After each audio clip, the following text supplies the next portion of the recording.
Imagine this. You're 8 months pregnant, bleeding, in agony, alone in your penthouse. You call your husband, the man who swore he'd protect you, and he says, "You're overreacting." Then he hangs up. That was Grace Holloway's reality. While she was dying on the bathroom floor, he was drinking champagne with investors. But fate had other plans, because the man who saved her life was her husband's billionaire enemy. What happens when betrayal turns into rebirth? When the man who left becomes a ghost, and the man who hated her husband becomes the father her children deserved. This is a story of heartbreak, revenge, and redemption. And trust me, the ending will leave you breathless. If you love stories that make your heart race and your soul cheer, don't forget to like, comment, share, and subscribe, because this one, you won't want it to miss a second of it. The phone rang for the fourth time that evening. Grace Holloway stared at the screen, watching her husband's photo smile back at her. The wedding picture from Nantucket, 4 years ago, when Derek still answered her calls. She pressed the green button with shaking hands. "Derek, please. Something's wrong. The twins. I can't feel them moving. The pain, it's getting worse and I'm bleeding and I need you to come home right now." Her voice cracked on the last word. In the background, she could hear the sounds of his investor party, champagne glasses clinking, laughter, music, the buzz of successful people doing successful things. "Grace," Derek's voice carried that edge, the one that made her feel small. "I'm in the middle of the investor presentation. This is the Singapore deal. You know how important this is. Take an aspirin, call your doctor.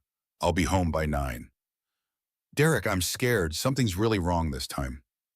You said that last month with the false labor, and the month before when you thought you had preeclampsia. The doctor said you were fine. You're just anxious.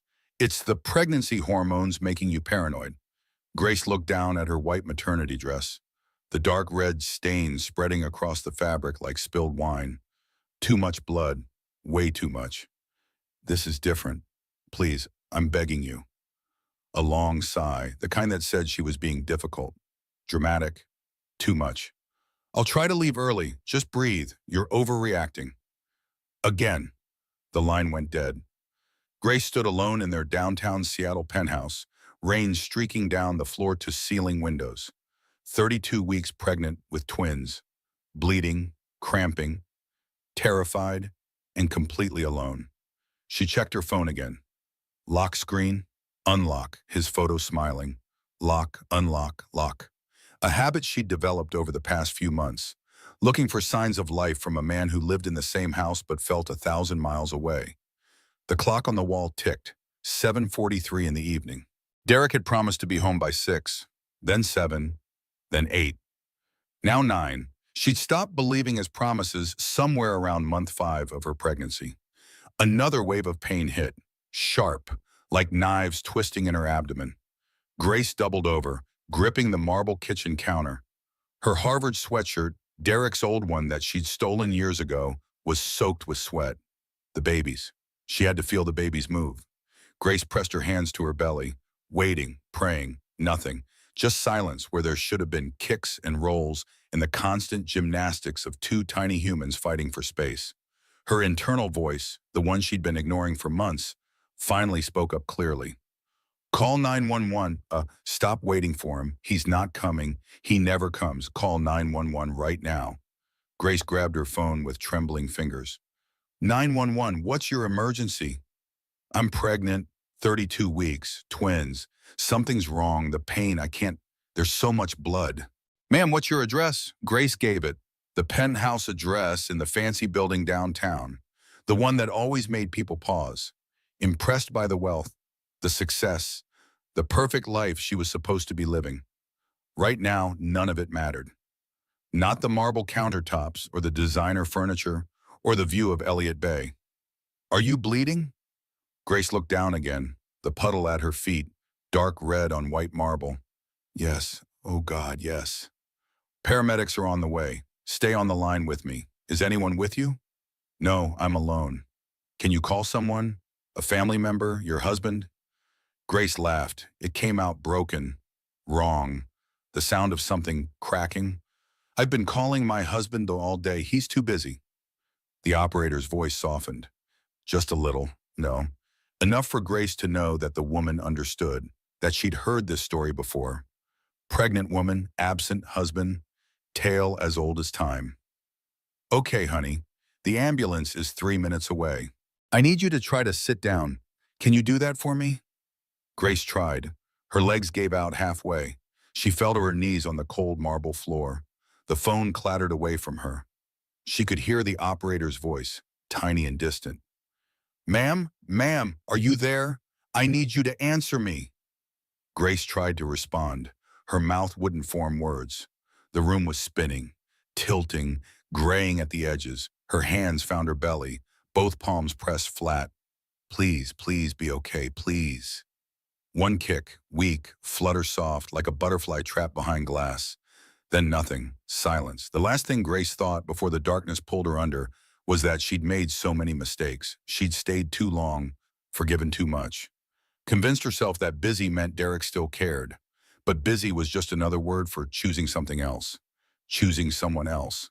Choosing anything but her. The siren sounds filtered through her consciousness, growing louder, closer. Help was coming. Too late to save her marriage. But maybe, just maybe, not too late to save her babies. The paramedics found Grace unconscious on the marble floor, a pool of blood spreading beneath her. Patient unresponsive, female, approximately 30 years old, 32 weeks pregnant with twins, visible hemorrhaging, possible placental abruption. Sarah Mitchell, the younger paramedic, knelt beside Grace while he and her partner Linda checked vitals. Sarah had seen a lot in her 5 years on the job: car accidents, heart attacks, overdoses. But pregnant women alone and bleeding, they'd always hit different. Blood pressure 80/50, heart rate 130. She's in shock. They move fast. IV line, oxygen mask, stabilizing her neck, getting her onto the gurney. Sarah noticed details: the expensive penthouse, the wedding photos on the wall, a handsome man in a suit, a beautiful bride in lace, both of them young and hopeful and in love. And now the bride was dying alone. In the ambulance, Grace's eyes fluttered open, confused, scared. My babies, she whispered. Are my babies okay? Sarah took her hand, squeezed. We're getting you to the hospital. You're going to be okay. What's your name? Grace. Grace Holloway. Okay, Grace. How far along are you? 32 weeks, twins, a boy and a girl. Are they alive? Please tell me they're alive. Sarah checked the fetal monitors. 2 heartbeats. Fast, but there. Fighting. They're hanging in there. You're all fighters. Is there someone we can call? Your husband? Family? Grace's face crumpled. My husband, Derek. Derek Holloway. His number's in my phone. Linda found the phone, dialed, put it on speaker. It rang 4 times. Derek's voice came through, irritated and slightly drunk. I told you I'd call you back. Sarah spoke up, her voice professional but cold. Mr. Holloway, this is City Memorial Paramedic Team. Your wife is being transported with potential placental abruption. Twin pregnancy, 32 weeks. This is life-threatening. We need you at Mercy General immediately. A long pause. Background noise filtered through. Music, laughter, champagne glasses clinking. I'm sorry, this is really bad timing. How serious is this exactly? Sarah's jaw clenched. Grace saw it. So did Linda. Sir, your wife is hemorrhaging. The twins are in distress. She could die. This is as serious as it gets. We need you at the hospital now. Right, okay. I'll try to get there as soon as I can. Try. That word hung in the air like poison. Sir, this is not a try situation. This is a now situation. Your wife needs you. I understand. I'll be there. He hung up. Not, is she okay? Not, tell her I love her. Not, I'm leaving right now. Just a dismissive, I'll be there, followed by a click. Sarah looked at Grace. Their eyes met, woman to woman. No words needed. That look hurt worse than the contractions, because it was recognition. Someone else had seen it. Witnessed it, which meant Grace wasn't crazy, wasn't imagining things, wasn't being dramatic like Derek always said. It really happened. Her husband really had just been told his wife might die, and he'd said he'd try to make it. Try. The ambulance ride blurred, Lights flashing red and white outside the windows. The siren drowning out everything except Grace's thoughts. Memories flooded her mind, morphine sharp and devastating. Derek missing her first ultrasound. The merger meeting got moved up. You understand, right? It's just one appointment. She'd understood. She always understood. Derek missing the gender reveal party in Tokyo for a conference. She'd cut the cake alone. Pink and blue layers, twins, a boy and a girl. She'd cried while her mother held her and said, "He's working hard for his family." Was he? Their fourth anniversary, 3 months ago. He'd canceled their reservation at the restaurant where he'd proposed. Client dinner. Couldn't be helped. She'd eaten Chinese takeout alone in their bedroom, looking at their wedding album, wondering when he'd stop looking at her like she mattered. Last week, Thursday night, she'd asked him straight out, "Do you still love me?" Derek hadn't even looked up from his laptop. Of course, don't be dramatic. Not, yes, not more than anything. Not what kind of question is that?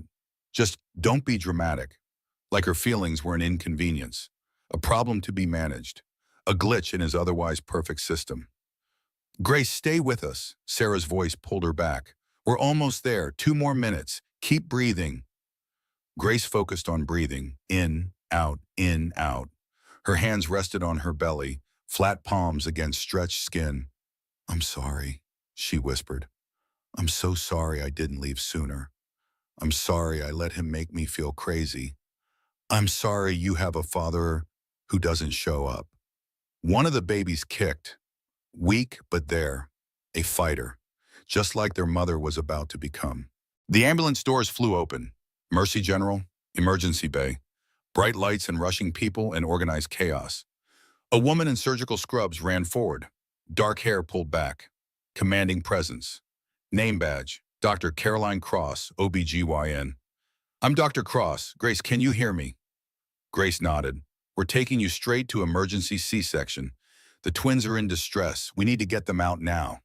Do you understand?" "Yes." "Is your husband here?" Grace's voice broke. "No. Is he coming?" "He said he'd try." Cross's jaw tightened. Her eyes flashed with something dark. Fury barely contained. "Who can we call? Parents? Friends? Anyone?" Grace's mind went blank. Her mother was in Florida visiting Grace's sister. Her best friend, Marissa, was working a double shift across town at the other hospital. "No one. There's no one."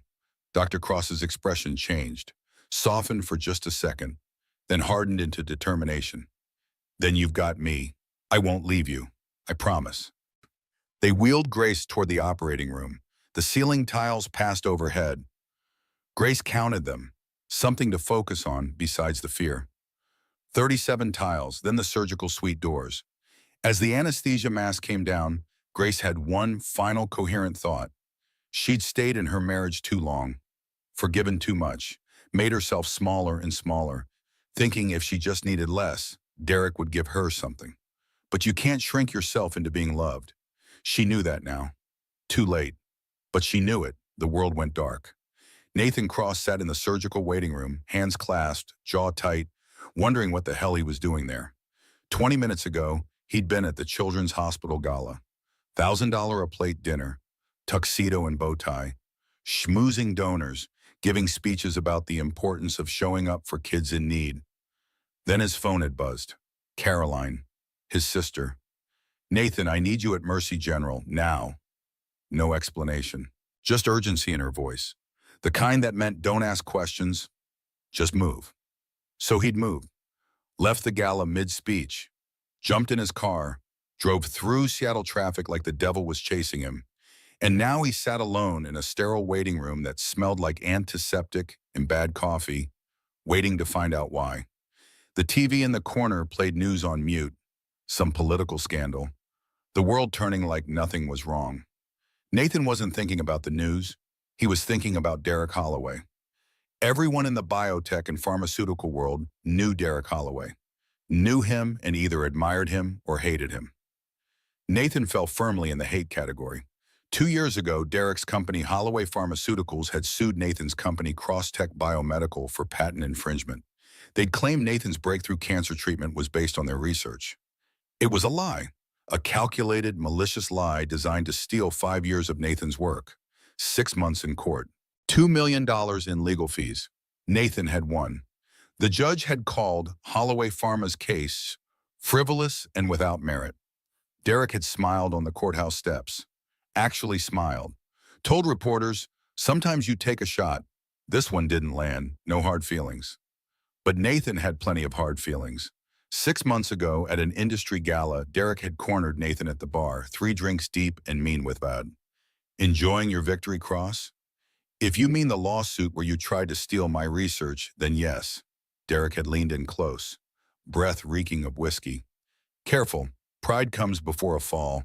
I've been talking to some investors, mentioning concerns about your testing protocols, ethical concerns. Nothing concrete, just concerns." 3 weeks later, Nathan's company had been investigated. Anonymous tip about unethical testing. They'd been cleared completely, but the damage was done. Stock dropped 15%. 2 major investors pulled out. Derek Holloway had done that. And Nathan had spent the last 6 months fantasizing about various forms of revenge. None of them legal. All of them satisfying. So when Caroline had called and mentioned Derek's name, Nathan's first instinct had been to tell her to count him out. Whatever Derek Holloway needed, he could go to hell. But then Caroline had said 5 words that changed everything. "His wife is dying alone." Now Nathan sat in the waiting room, hands still clasped, thinking about his mother. 20 years ago, cancer, stage 4 by the time they found it. His father had visited her twice in 8 months, too busy with business, too important to sit with his dying wife.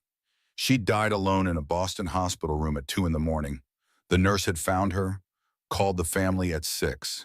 Nathan's father had been in Singapore, at a conference. He'd gotten home 18 hours later. Nathan had been 14, away at boarding school. He'd sworn that day that he'd never become his father. Never be too busy for the people who mattered. Never let someone die alone because he had better places to be. And yet here he was, 40 years old, working 80-hour weeks, no relationships lasting longer than 3 months, throwing money at problems instead of showing up. He'd become his father, after all. The doors swung open. Carolyn appeared, still in surgical scrubs, hair damp with sweat, blood on her sleeve, exhaustion carved into her face. Nathan stood. "Caro?" She saw him and her face softened. "You came." "Of course I came. How is she?" Carolyn pulled him into a quiet hallway, away from the other people waiting, away from prying ears. "The twins are alive, 32 weeks, small but strong, a boy and a girl, 3 pounds 12 ounces and 4 pounds 1 ounce. They're in the NICU." "And Grace?" Carolyn's expression darkened. "She lost a lot of blood, placental abruption, complete separation. Another 20 minutes and we would have lost all 3 of them." Something twisted in Nathan's chest. A woman he'd never met had almost died. Was maybe still dying. "But she's stable now?" "For now, transfusions, stitches. She'll need weeks to recover, but she's alive." "Where's Derek?" Caroline's eyes flashed pure rage. "Not here." "He never showed?" "Not yet. I had the nurses call him 3 times during surgery, straight to voicemail." Nathan's hands clenched into fists.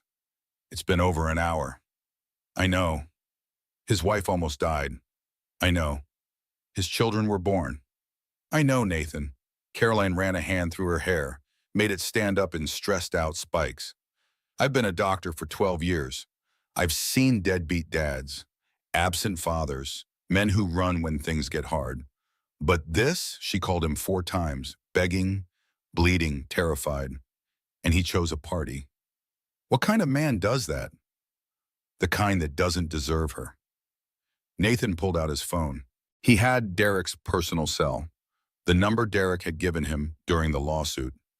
"Call me if you want to settle." Nathan had never called, until now. He dialed. The phone rang 3 times. Derek's voice came through cheerful and drunk. "Cross, little late for a business call, isn't it? Your wife almost died tonight." Pause, music and laughter in the background. Derek didn't move away from the noise. "What?" "Grace, your pregnant wife. She hemorrhaged. Emergency C-section." Your twins are in the NICU, she's in recovery, and you're at a party. Longer pause. The background noise continued. No urgency, no panic, just confusion. I'm sorry, how did you know about my wife? Because someone had to be here for her since you couldn't be bothered.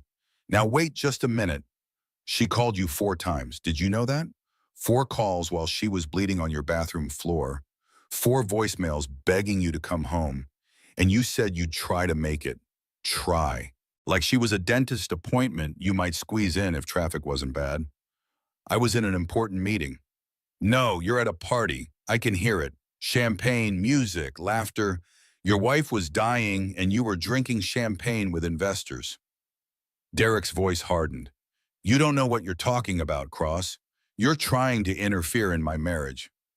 Room 847, Mercy General, in case you're interested in meeting your children. Nathan hung up. Caroline was watching him. Feel better? No. Nathan sat down hard in one of the plastic chairs. I feel worse, because now I know for sure. He's not just a bad businessman. He's a monster. What are you going to do? Nathan looked at his sister, really looked at her, saw the exhaustion, the anger, the fierce protectiveness. I'm going to sit with her, so she's not alone when she wakes up. Nathan, you don't have to. Yes, I do. Someone has to. And Derek clearly isn't going to. Caroline nodded slowly. Room 847, recovery. She should wake up in about 30 minutes. I'll be there. Thank you for coming, for caring, for being nothing like him. Nathan stood, straightened his bow tie. I'm glad you called me. He walked toward room 847, not knowing he was about to meet the woman who would change his entire life. Grace's eyes fluttered open to fluorescent lights and beeping machines. The ceiling, white tiles, medical equipment, the smell of antiseptic, hospital. Her hands moved automatically to her stomach. Flat, empty, panic hit like a freight train. No, no, no, no. Her voice came out raspy. Wrong. My babies. Where are my babies? A nurse appeared. Young, kind eyes, name tag, Rachel Thompson. Mrs. Holloway, you're okay. You're in recovery. Your babies are fine. They're in the NICU, a boy and a girl, small but strong. Grace started crying. Relief and terror and overwhelming love all mixed together. Can I see them? Soon. You need to stabilize first. You lost a lot of blood. Dr. Cross did an amazing job. You're going to be okay. How long was I out? About an hour. The surgery went well. Grace's next question came automatically. Muscle memory. 4 years of marriage programmed into her nervous system. Where's Derek? Rachel's expression shifted. Subtle, but Grace saw it. The nurse knew. Somehow she knew. I'll check on that for you, honey. She left. Grace lay in the hospital bed staring at the ceiling tiles, counting them. 37 tiles across, 23 tiles down, 851 tiles total, 37 minutes since she'd woken up. Still no Derek. Her mind, no longer clouded by morphine, began the terrible work of understanding. My body just did the most terrifying thing it will ever do. I went into surgery not knowing if I'd wake up, if my babies would survive, if this was the last day of my life, and he's not here. He's still not here. What does that mean? No, I know what it means. I've known for months. It means I'm alone. I've been alone. I was alone in our marriage long before I was alone in that ambulance. The late nights. Of course. The late nights when he had come home smelling like perfume that wasn't hers. She told herself it was from a client meeting. A colleague's hug. Something innocent. It wasn't innocent. The way he flinched when she touched him. Like her hands were foreign, unwelcome. The way he looked at his phone and smiled. Smiles she hadn't seen directed at her in years. There was someone else. Of course there was someone else. Who stayed with the boring pregnant wife when there was someone exciting waiting? Someone who didn't snore. Whose body wasn't swollen and stretched. Who didn't need anything from him except what he was already giving.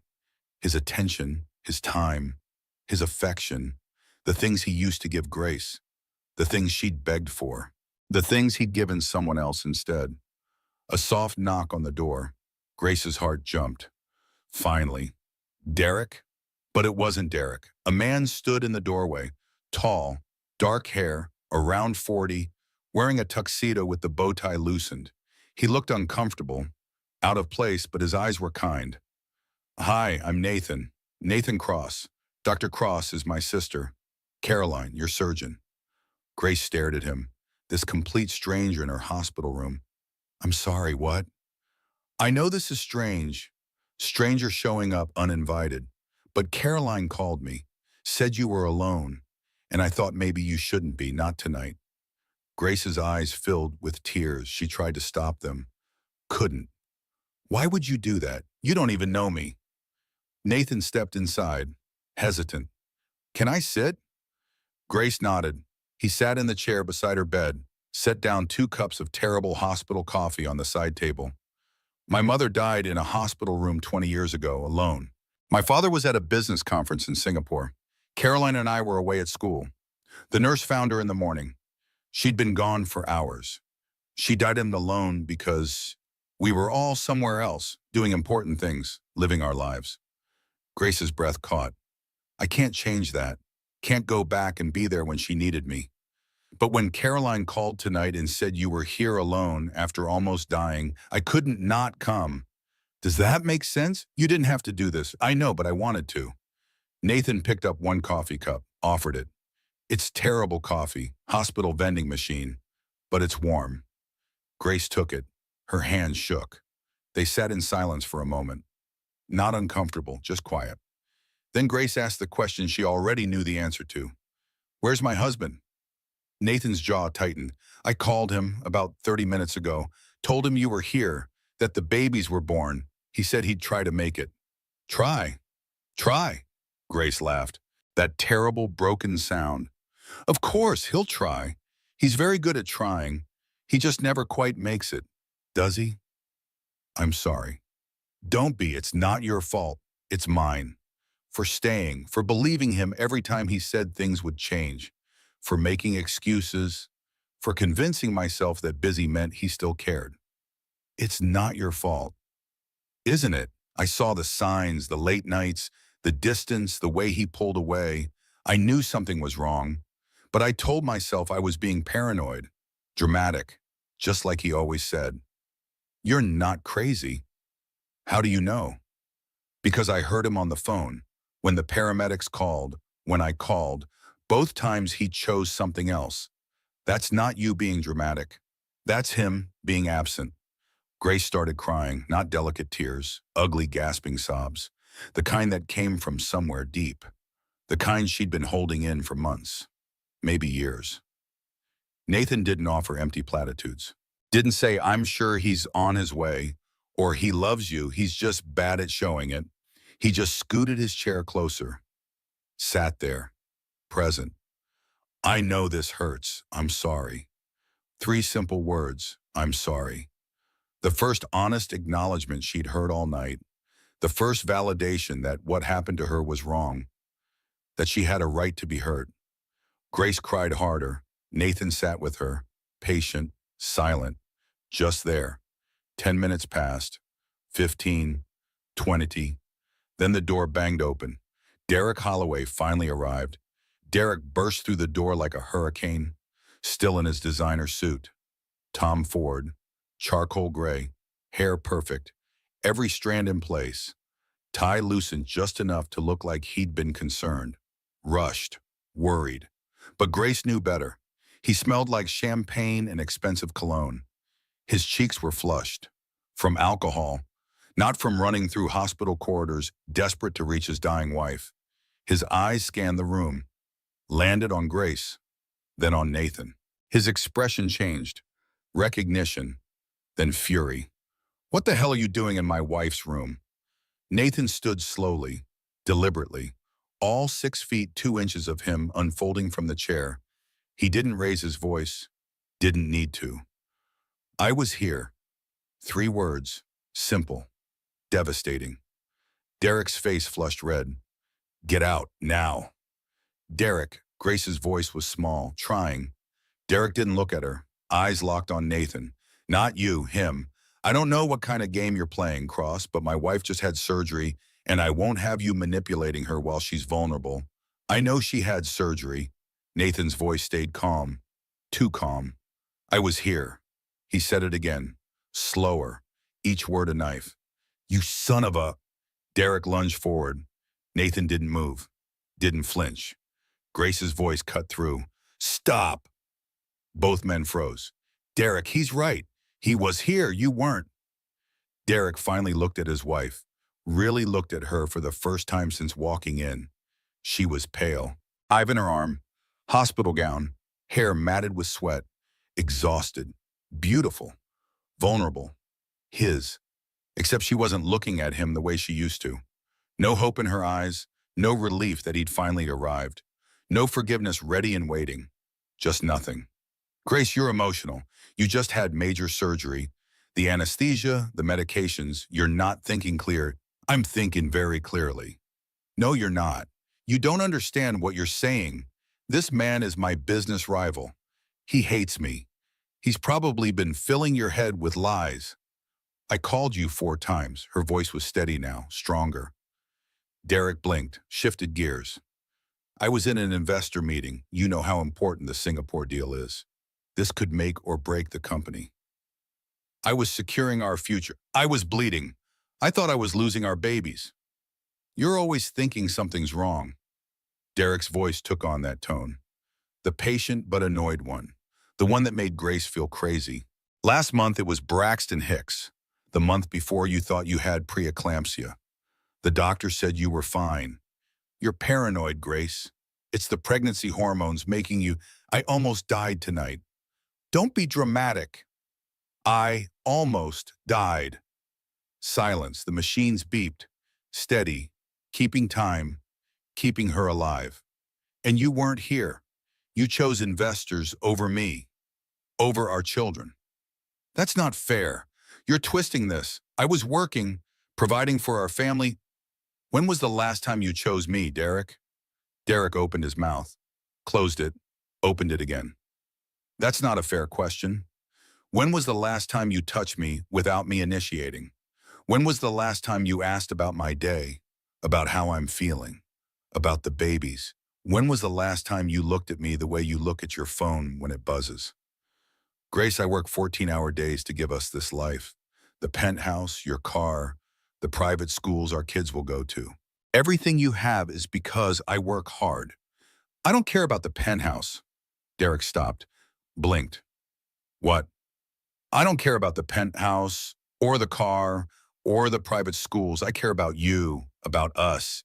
But there is no us anymore, is there? There's you and your work and your phone and whatever else you're doing when you're not home. And then there's me, waiting, always waiting. Grace's internal voice spoke clearly now. No more second guessing, no more doubt. For 3 years I've been apologizing for needing him, for wanting him home, for asking questions, for feeling lonely, for being pregnant and uncomfortable and emotional. I apologize for existing in a way that inconvenienced him. I'm done apologizing. I didn't do this. He did. He chose this. Every late night, every missed call, every time he looked at me like I was a burden instead of his wife. He chose this, and I'm choosing me. Out loud, she said, leave. Derek stared at her. What? Leave. I don't want you here. Grace, you're not thinking clearly. The anesthesia, I'm thinking more clearly than I have in years. Leave. She asked you to leave. Nathan's voice. Steel underneath silk. Derek whirled on him. This is your fault. You poisoned her against me. Came in here with your bleeding heart story and turned her against her own husband. Your wife almost died alone. Nathan's voice rose for the first time. Controlled fury finally unleashed. While you were drinking champagne and schmoozing investors and doing whatever the hell you were doing at your party, your wife hemorrhaged on your bathroom floor. She called you 4 times. 4. Begging, bleeding, terrified, and you said you'd try to make it. Like she was a dentist appointment you might squeeze in if traffic wasn't bad. You don't understand the pressures. I understand that I hate you. I've hated you for years. You tried to steal my research. You tried to destroy my company. You're a liar and a manipulator and everything wrong with this industry. But this, Nathan stepped closer. This makes you something worse than a bad businessman. This makes you a coward who abandoned his wife when she needed him most. Derek's hands clenched. Get out before I call security. Call them, please. I'd love to explain to hospital security why Grace's husband showed up 3 hours late while a stranger sat with her because she had nobody else. Derek's phone buzzed in his pocket. He glanced at it. Instinct. Automatic. Couldn't help himself. Grace saw his face change, soften, just for a second. She recognized that look. She'd seen it before. On his face when he read texts late at night, when he took calls in the other room, when he smiled at his screen like it was telling him secrets. That look wasn't for her. It had never been for her. Who is she? Derek froze, phone still in his hand. What? I said, who is she, the woman you're texting? The woman who makes you smile like that. The woman you'd rather be with right now. Who is she? Derek's face drained of color, and Grace knew. She'd always known, but now she had proof. Derek stood frozen, phone in hand, face pale as death. Grace, it's not what you think. Don't. Her voice was steel now, cold, hard, final. Don't you dare lie to me right now, not here. Not after everything. Tell me the truth. For once in your life, just tell me the truth. Silence. The machines beeped, 1, 2, 3, 4, 5 beeps, each one marking time, measuring the death of a marriage. How long? Derek looked at the floor. Grace, how long? 6 months. The room tilted. 6 months. Grace did the math. She was 7 months pregnant. You started cheating on me while I was pregnant. It's not like that. Then what is it like? Please, explain it to me. Make it make sense. Make me understand how you started sleeping with someone else while I was carrying your children. Nathan took a step back, giving them space. But his presence was still there, solid, an anchor. Derek ran a hand through his perfect hair, messing it up for the first time all night. You changed. When you got pregnant, everything became about the baby, then babies. Everything was doctor appointments and nursery colors and baby names. I felt pushed out, like I didn't matter anymore. Grace laughed, a horrible sound, bitter, broken. So you pushed me out of your life instead. I didn't plan for it to happen. It just did. Things got complicated and I didn't know how to stop it. Who is she? Derek hesitated. Derek, tell me who she is. Vanessa. The name hit like a punch to the gut. Vanessa? Nathan's voice, sharp, angry. Vanessa Reed, your executive assistant? Derek's silence confirmed it. Grace's mind spun. Vanessa Reed, 28 years old. Beautiful. Stanford MBA. Always perfectly dressed. Always at Derek's side. Grace had met her multiple times. At company parties, holiday events, Derek's office. She'd smiled at her, made small talk, asked about her family, complimented her outfits. Last Christmas, Grace had sent her homemade cookies, her grandmother's recipe, chocolate chip with sea salt. Vanessa had sent a thank you card. You're so sweet. Derek is lucky to have you. Derek is lucky to have you. The Hawaii trip, Grace's voice was eerily calm. Last March, the pharmaceutical convention. Derek's face confirmed it before he spoke.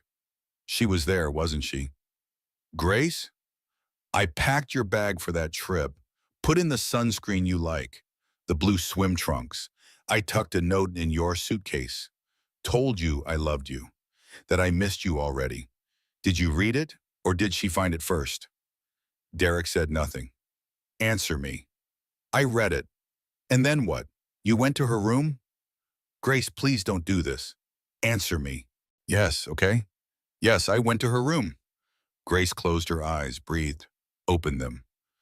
The night I told you we were having twins, May 15th, our 4-year anniversary. I made your favorite dinner, wore the dress you bought me in Paris, had the ultrasound photos in a frame, 2 heartbeats, twins. I was so excited to tell you. Derek's face crumbled. You came home 3 hours late, said there was traffic on the bridge. Grace, you were with her on our anniversary. On the day I found out we were having twins, you were with her. It wasn't supposed to mean anything. It was a mistake. One time, but then it kept happening and I didn't know how to stop. You stopped by stopping. You stopped by not going to her, by not texting her, by not choosing her over your pregnant wife every single day for 6 months. Do you love her? Derek didn't answer. Derek, do you love her? I don't know. Do you love me? Of course. Don't. Grace's voice broke. Don't say it if you don't mean it. Do you still love me? Me, the woman you married, the mother of your children. Do you love me? Derek looked at her, really looked at her, and said nothing. His silence was the answer. Get out. Grace, we can fix this. Marriage counseling, I'll end it with Vanessa. I'll cut all contact. We have children together now. We have to try. She asked you to leave. Nathan's voice was dangerous now. Multiple times. So leave. Before I personally escort you out. Stay out of this, Cross. This is between me and my wife. Your wife who you cheated on. Your wife who you abandoned. Your wife who almost died tonight because you were too busy screwing your assistant to answer your phone. Derek lunged at Nathan. Nathan sidestepped easily. Practiced. Like he'd expected, I bit it. Derek stumbled, caught himself on the wall. I could have you arrested for assault, Nathan said calmly. Security cameras everywhere in hospitals. Very well documented. Derek straightened his jacket, tried to regain his composure. This isn't over. Yes, it is. Grace's voice was quiet, final. You ended it 6 months ago when you chose her. You ended it today when you ignored my calls. You ended it when you showed up here 3 hours late smelling like champagne. It's over, Derek. Accept it. You're going to regret this. The only thing I regret is not leaving sooner. Derek looked between Grace and Nathan one last time, calculating, weighing his options. He knew when he was beaten. My lawyers will be in touch. He left. The door closed behind him. The room fell silent except for the machines, beeping steadily, keeping Grace alive. Grace stared at the door for a long moment. Then she started shaking. Not crying, shaking, her whole body, like all the adrenaline was finally leaving, all the fear, all the strength it took to say those things. Gone. She was empty. Nathan sat back down, said nothing, just sat. Grace shook for 5 full minutes. Finally it stopped. She looked at Nathan, this stranger who'd seen her at her absolute worst. Thank you. You don't have to thank me. Yes, I do. You stayed. You didn't have to, but you stayed. I knew. Grace's voice was quiet. Deep down, I knew something was wrong.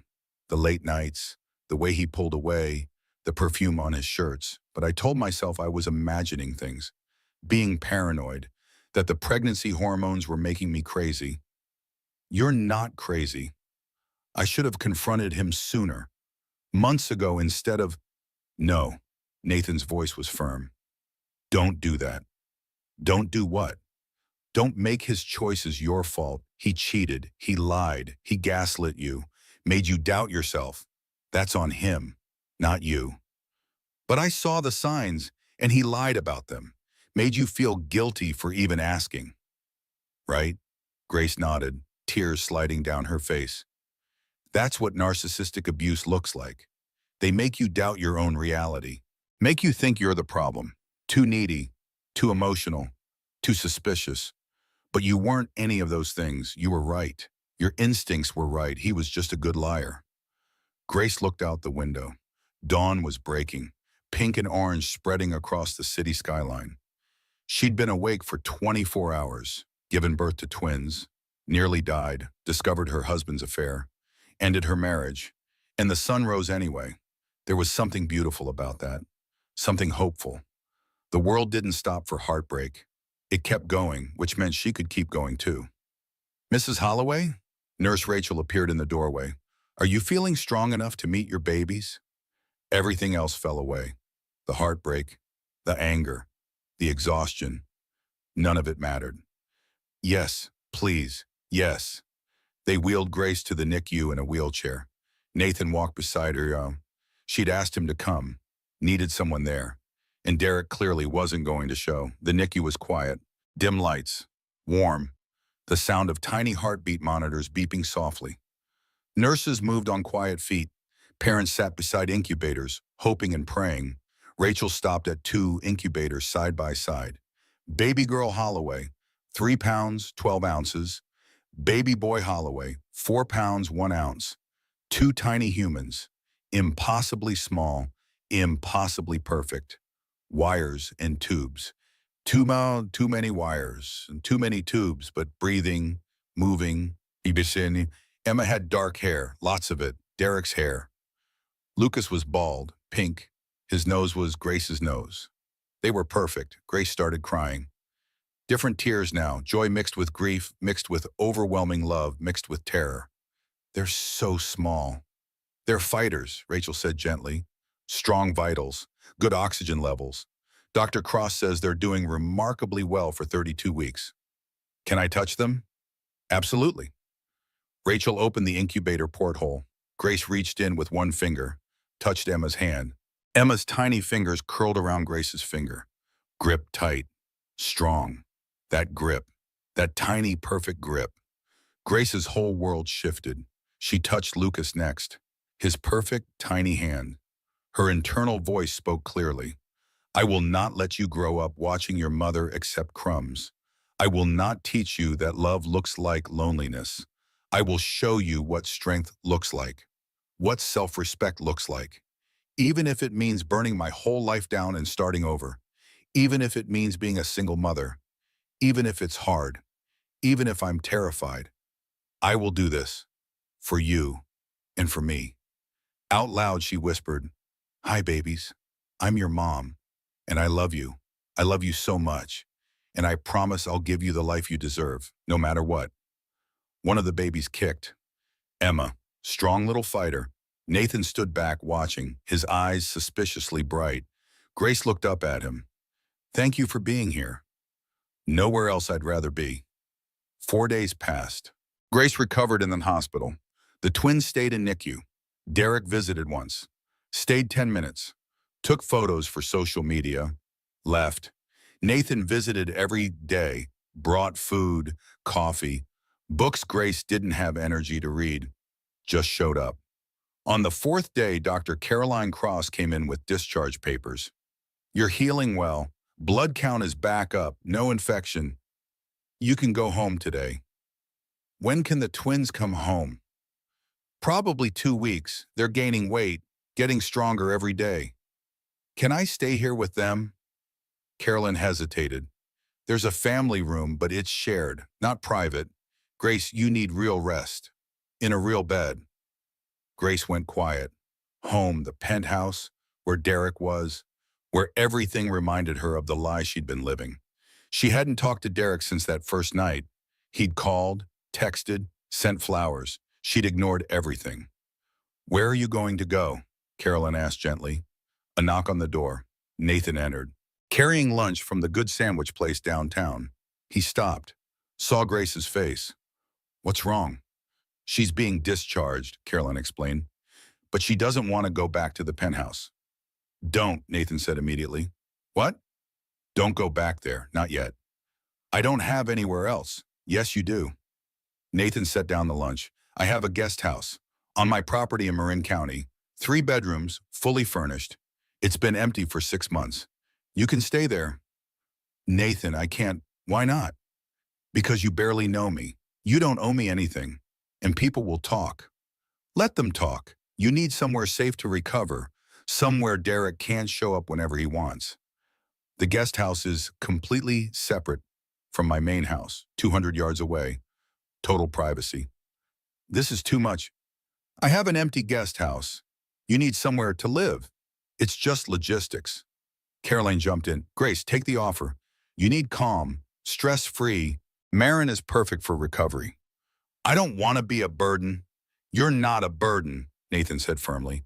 Let me help, please. Grace looked at him, really looked.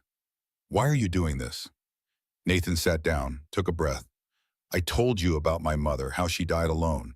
What I didn't tell you is that my father had affairs, multiple affairs, my whole childhood. My mother knew. We all knew, but he'd deny it. Make her feel crazy for asking. Just like Derek does to you. Grace's breath caught.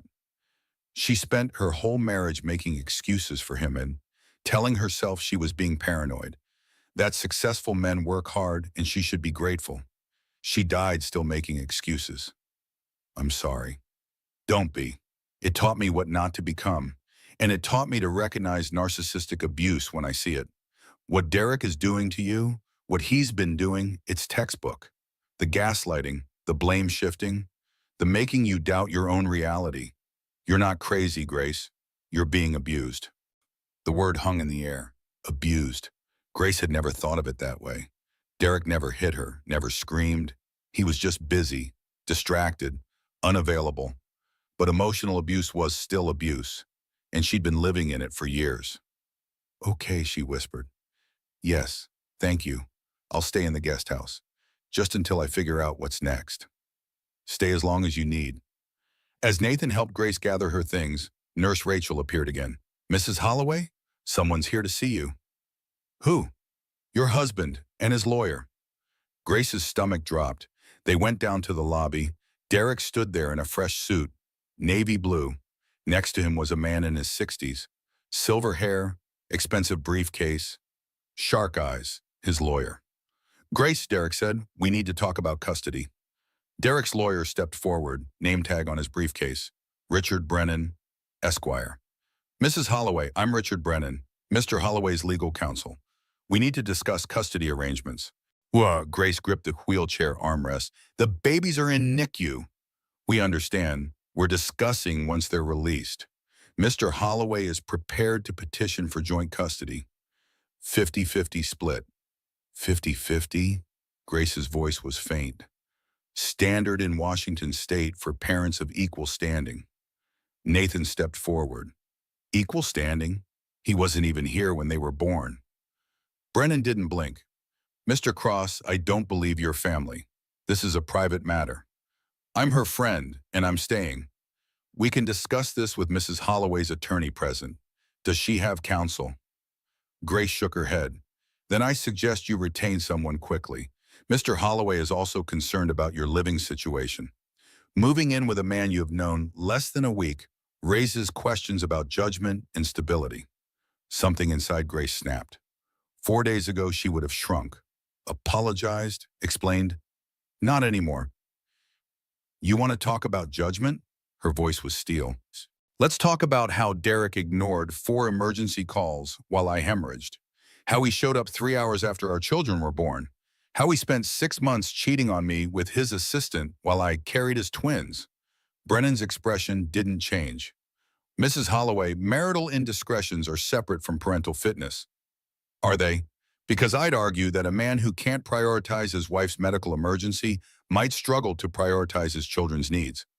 If you're going to make accusations, they're facts, documented by hospital phone records, nurse testimony, paramedic reports, and a dozen voicemails still on my phone. Would you like to hear them? Me begging my husband to come home while I bled on our bathroom floor.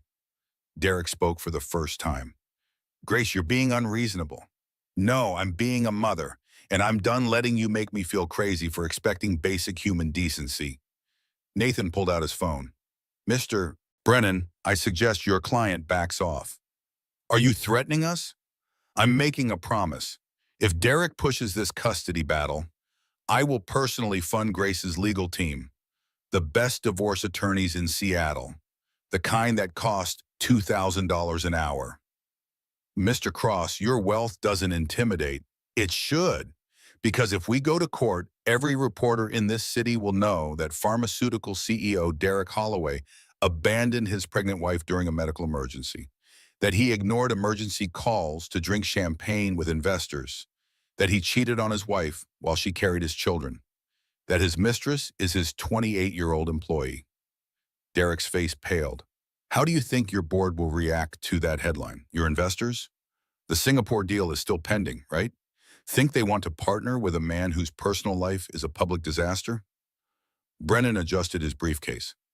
Public smear campaigns can go both ways. Can they? I have documentation.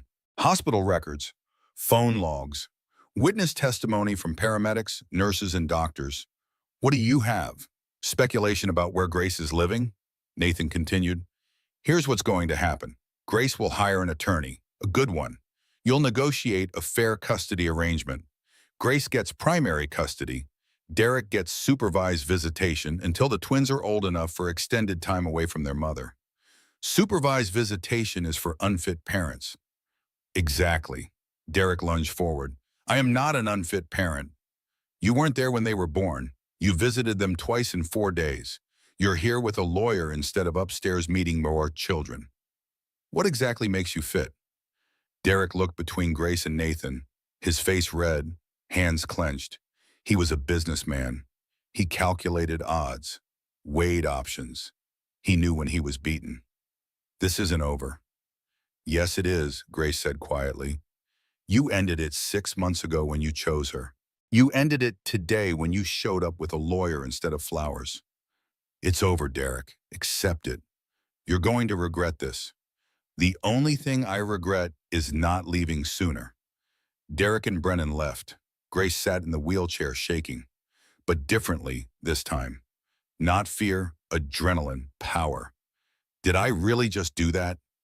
You did, Nathan said, and you were incredible. Carolyn appeared from around the corner. I was listening. Grace Holloway, you're my new hero. Grace laughed, then cried, then laughed again. I have no idea what I'm doing. None of us do, Carolyn said, but you're doing it anyway. That's what matters. They drove to Marin County, Nathan's Tesla, smooth, quiet. Grace watched Seattle disappear in the rearview mirror. I've never stood up to him like that. How does it feel? Terrifying and good. Really, really good. The property was beautiful, modern architecture, floor-to-ceiling windows overlooking San Francisco Bay, trees everywhere. The air smelled clean. The guest house sat separate from the main house. Private driveway, complete privacy. Inside was peaceful. Open concept, white walls, wood floors, comfortable furniture. 3 bedrooms, 1 master, 2 smaller rooms. 1 room had been converted to a nursery. 2 cribs, changing table, rocking chair, soft gray curtains. Nathan, when did you do this? Carolyn helped. She knows what babies need. On the kitchen counter sat the welcome basket. Groceries, coffee, prenatal vitamins, a soft blanket, a note in feminine handwriting. Welcome home. You're going to be an amazing mother. Call anytime, day or night. Carolyn Shaw. P.S. Nathan is speed dial 2. I'm speed dial 1. Use us. Grace picked up the note, read it again, started crying. Why are you both being so nice to me? Nathan set down her bag. Because you deserve nice. You deserve people who show up, who follow through, who don't make you beg for basic human decency. 2 weeks later, the twins came home. Emma and Lucas, 5 pounds each, healthy, strong, perfect. Grace brought them to the guest house, her temporary home that was starting to feel permanent. She stood in the nursery holding both babies, one in each arm. This was what she'd been fighting for. Not a marriage to a man who didn't want to be there. But this, her babies, herself, a chance to build something real. Nathan helped, not intrusively, just there. He brought groceries, held Emma while Grace fed Lucas, did midnight diaper runs without being asked. He treated Grace like she was capable, strong, not broken, not someone who needed saving, just someone who needed support. 3 a.m. one night, Grace was feeding Lucas. Nathan knocked softly. Can't sleep? Sleep is a myth, Grace said. Smiled, tired but real. Want company? Always. Nathan sat in the second rocking chair, the one meant for Derek that Derek would never use. They sat in comfortable silence. Lucas grunted softly. Emma sighed in her crib. Why are you doing all this? Grace asked. I told you, my mother. There's more to it than that. Nathan was quiet for a long moment. When Caroline called me that night, I was at a gala, giving speeches about showing up for children in need. Then she said a woman was dying alone because her husband was too busy, and I realized I was becoming my father. Too busy for what matters. Building empires instead of relationships. You're nothing like your father, aren't I? I work 80-hour weeks, no relationship lasting more than 3 months in 5 years. I throw money at problems instead of actually showing up. Until you. Until me? Helping you isn't just about you. It's about being the person I needed back then, the person my mother needed, and figuring out who I want to be. Not the billionaire, not the CEO, just me. Grace reached over, took his hand. Thank you for seeing me, for being here, for not making me feel weak. You're the strongest person I've met, Grace. 6 months passed. The King County Courthouse stood gray and imposing against the November sky. Grace stood on the steps, hands shaking slightly, about to walk into her final divorce hearing. 6 months since that terrible night. 6 months of healing, growing, becoming someone new. Jennifer Morrison, her divorce attorney, touched her arm. You ready? Grace nodded. She was ready. Inside, Derek sat with Vanessa. They'd come together, holding hands. They looked miserable. Turned out mistresses didn't enjoy the reality of being wives, the mundane, the ordinary, the work of actual relationship. Vanessa looked tired, resentful, like she'd gotten a raw deal. Derek looked older, grayer, lines around his eyes that hadn't been there before. Grace felt nothing looking at them, not anger, not satisfaction, not even pity, just relief that she wasn't in Vanessa's shoes. Jennifer presented the settlement. Full physical custody of minor children, Emma Grace Holloway and Lucas James Holloway to Grace Holloway. Mr. Holloway receives supervised visitation every other Saturday for 4 hours. Supervision to be lifted once children reach age 3, pending regular visits and demonstrated consistent engagement. Child support, $5,000 monthly per child, $10,000 total. Marital assets, the penthouse has been sold. Proceeds split 60-40 in Mrs. Holloway's favor due to Mr. Holloway's marital misconduct and abandonment during medical emergency. Derek's lawyer tried to object. Your Honor, the 60-40 split is excessive. Judge Patricia Henderson, a woman in her 60s with sharp eyes, cut him off. Mr. Brennan, your client committed adultery during his wife's high-risk pregnancy and failed to respond to multiple emergency calls, resulting in his wife nearly dying alone. The 60-40 split is generous. I suggest you accept it before I adjust it to 70-30. The judge continued. Mr. Holloway, I strongly suggest you use your supervised visitation time to build a relationship with your children.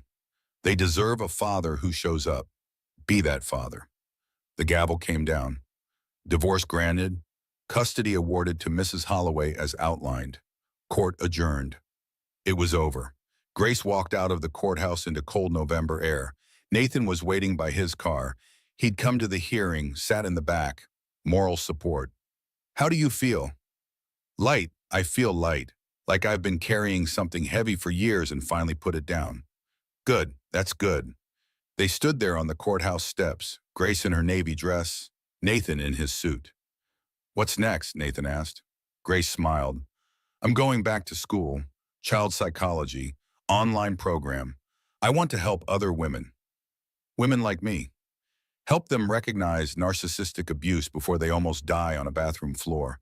That's amazing, Grace. And I'm going to date myself for a while, figure out who I am without someone telling me who I should be. Smart. Grace paused, looked at Nathan directly. But after that, after I figure out who I am, maybe we could get coffee, actual coffee, not hospital vending machine coffee. Nathan's face broke into a smile. I'd like that. Not a date, not yet. Not yet, Nathan agreed, but maybe someday. Maybe someday. Grace turned to leave, then stopped, turned back. Nathan, I need to say something, and I need to say it now before I lose my nerve. Nathan's expression became serious. Okay. 6 months ago, you were there, every day, every 3 a.m. feeding, every panic attack, every moment. You didn't have to be. You're not obligated, but you were there. Grace, let me finish. Emma and Lucas don't know Derek. They were 3 months old when he stopped visiting. They don't remember him, but they know you. Lucas smiles when he hears your voice. Emma sleeps best on your shoulder. When they cry, they want you. Nathan's eyes were bright. You change diapers at 3 a.m. You sing them to sleep. You read to them every night. You're there. And I want you to know that if you want, if you're ready, I'd like you to become their father, officially, legally, not just in their hearts, but on paper. Emma and Lucas Cross, or Cross Holloway, whatever you want. Silence. Nathan stood perfectly still, looking at Grace, eyes red. You're asking me if I want to adopt them? I'm asking if you want to be their dad, officially, legally, not just Uncle Nathan, but dad, daddy, their father. Nathan took a step forward, then another. He was close now. Grace Holloway, these last 6 months have been the best 6 months of my 40 years. Nathan, every morning waking up knowing I'd see you, see Emma, see Lucas, that's been a gift I didn't think I deserved. But I'm grateful every single day. I love them. Emma and Lucas. I love how Lucas grabs my finger, how Emma falls asleep on my shoulder. I love their 3 a.m. cries. I love the smell of their heads. I love everything. Grace's breath caught. And I love you. I've loved you since that night in the hospital when you were stronger than anyone I had ever met. I love you more every day. How you fight, how you love your children, how you rebuilt your life, how you never gave up. So yes, yes, 1,000 times yes, I want to be their father. I want to sign the papers. I want to change their names. I want every parent-teacher conference, every vaccine appointment, every birthday, every Christmas, all of it. Grace was crying, happy tears. But Grace, I want one more thing. What? Nathan pulled a small velvet box from his jacket pocket. Grace's hands flew to her mouth. This isn't how I wanted to do this. I wanted romantic, beach, sunset, candles. But Grace, I've waited 6 months to tell you this, and I can't wait another minute. Nathan dropped to one knee, right there, on the courthouse steps. Grace Holloway, you make me want to be better, a better man, a better father, a better partner. I can't promise perfect. I can't promise I won't make mistakes, but I promise I'll always be there. I'll always answer the phone. I'll always put you and the children first. Always. Grace, will you marry me? Grace looked at Nathan, the man who'd saved her, the man who'd stayed, the man who'd loved her children as his own. Yes, 1,000 times yes. Nathan stood, slipped the ring on her finger, kissed her, right there on the courthouse steps. People walking by stopped, smiled. A few applauded. Grace laughed through her tears. I can't believe this is happening. Believe it. It's real. All of it. 18 months later, Saturday morning in Sausalito, Grace and Nathan's home. Not the guest house anymore. Their home. Together. The kitchen was bright, sunny, warm, filled with the chaos of morning. Emma and Lucas, now 2 years old, sat in their high chairs, matching pajamas. Pancakes everywhere. Sticky fingers. Pure joy. Nathan stood at the stove, making more pancakes, wearing an apron that said, World's okayest dad. Grace made coffee, her 7-month pregnant belly bumping the counter. Baby number 3 on the way. Daddy, more juice. Emma held up her cup. Nathan grinned. Say please, Emmy bug. Please. That's my girl. He poured juice, kissed her head. Lucas banged his spoon. Dada, dada, up. After breakfast, buddy, eat your pancakes. Grace watched them, her heart so full it might burst. This was family, not perfect, messy, chaotic, beautiful. Nathan caught her staring. What? Nothing, just happy. Me too. He walked over, put his hand on her belly. How's baby Cross doing? Active, very active. I think this one's a soccer player. Just like Lucas. Well, Emma suddenly announced, Mama, Daddy, Wook.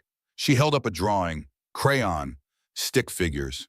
Mama, Daddy, Emmy, Luke, and a tiny baby. That's beautiful, sweetheart. That's our family. That's right, baby. That's our family. Nathan's voice went quiet. Grace? Yeah? Thank you. For what? For letting me be their dad. For letting me be your husband. For this. All of it. Grace took his hand. Thank you for showing up. That first night, and every night since. I'll always show up, always. Lucas shouted, Dada, pancake, now! Nathan laughed. Duty calls. The doorbell rang. Grace opened it. A delivery man. Delivery for Nathan Cross? That's us. He handed her an envelope. Official looking. Grace opened it, read. Tears sprang to her eyes. Nathan! Nathan, come here! Nathan appeared, Lucas on his hip, pancake batter on his shirt. What's wrong? Grace held up the paper, shaking, happy shaking. It's official. The adoption went through. You're their legal father, Emma and Lucas Cross. It's done. Nathan set Lucas down carefully, took the paper. Certificate of adoption. Emma Grace Cross, Lucas James Cross. Legal father, Nathan William Cross. Date, November 1st, 2027. Nathan's eyes filled with tears. I'm their dad. You've always been their dad. Now it's official. Emma toddled over. Daddy, cry. Nathan scooped her up. Then Lucas. Both kids in his arms. Happy tears, Emmy Bug. These are happy tears. Happy tears, Emma repeated, delighted. Lucas patted Nathan's face. Dada, my Dada. That's right, buddy. I'm your Dada. Forever. Grace put her hand on Nathan's shoulder. They stood there. Together. Family. The camera would pull back slowly if this were a movie. Kitchen full of morning light. Pancakes on the stove. Crayon drawings on the fridge. Adoption certificate on the counter. A family. Imperfect. Real. Beautiful. On the wall hung a professional photo. Grace, Nathan, Emma, and Lucas. Everyone smiling. Below it, a small plaque.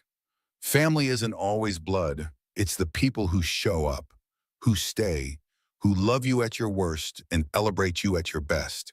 This is our family, built on love, built on choice, built to last. Grace's internal voice spoke one last time. 1.5 years ago, I almost died alone. Today, I'm surrounded by more love than I ever dreamed possible. Derek gave me Emma and Lucas. I'll always be grateful for that.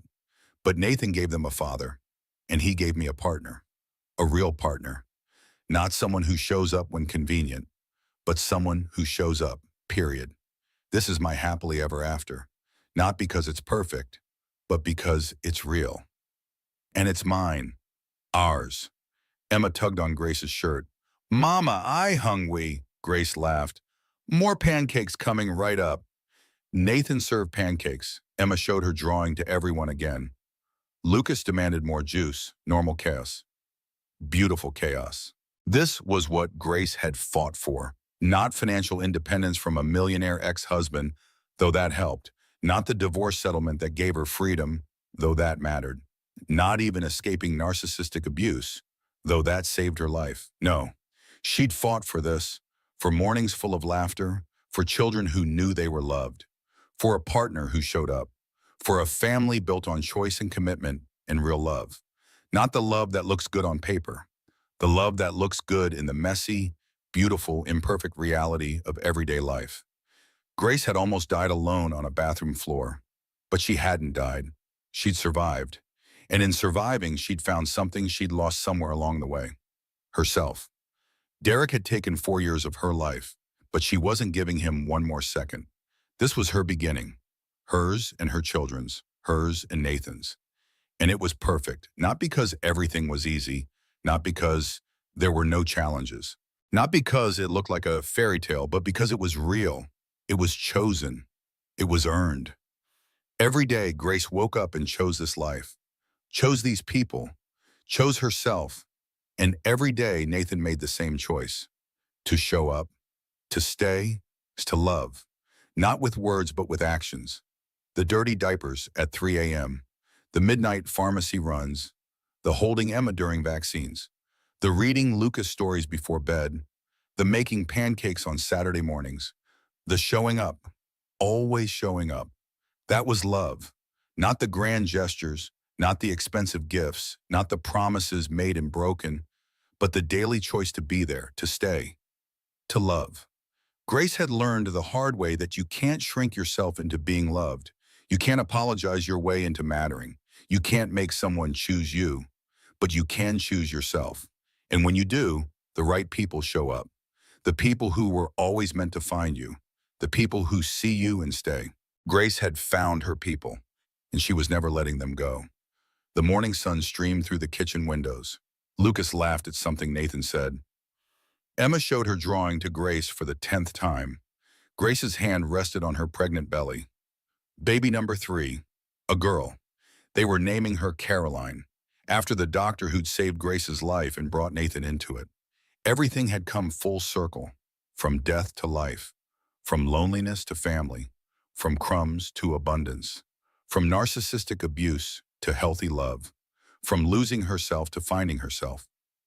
This was Grace's story, not a victim's story, a survivor's story, a warrior's story, a woman who almost died and decided to live instead. Really live, not just exist, not just survive, but thrive. And she was thriving, with her children, with her husband, with her life, a life she'd built from the ashes of the old one, a life that was messy and imperfect and absolutely beautiful, a life that was hers. And no one, not Derek, not anyone, could ever take that away from her. Grace Holloway had saved herself, and in doing so, she'd built a family, a real family, the kind that shows up, the kind that stays, the kind that loves without conditions. And that made all the difference.